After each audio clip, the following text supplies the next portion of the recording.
Hey guys, welcome to the Love Shack. That's your bed. Bed bugs love to be here because it's dark, it's romantic, it's all ready for them to do what they love. They can breed.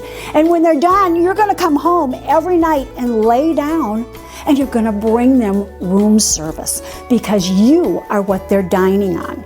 If you have bed bugs and they do get on you, what you're going to generally have when they drop off is a red rashy welt on your body.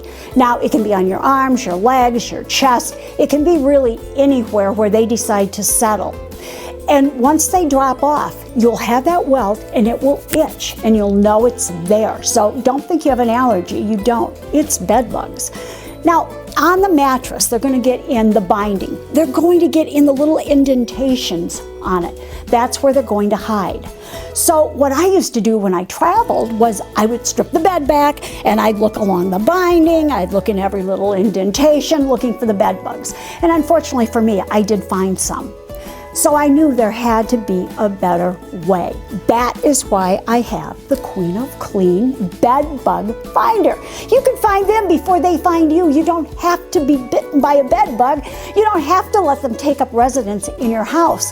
Instead, you're going to put one bed bug finder underneath 4 corners of your mattress. Once you do that, you'll check them to see if any bed bugs have settled in.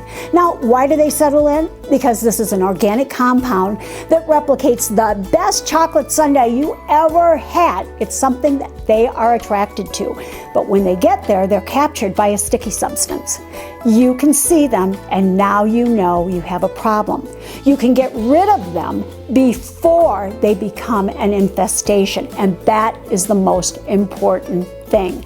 And I am going to tell you later exactly how you can get rid of them. And you can go to queenofclean.com for complete information on how to get rid of them. Now, when you're traveling, I always pop one into my suitcase. I put them under the 4 corners of my mattress in the hotels. I take care to use them the right way. If you do that, you'll always find bed bugs before bed bugs find you.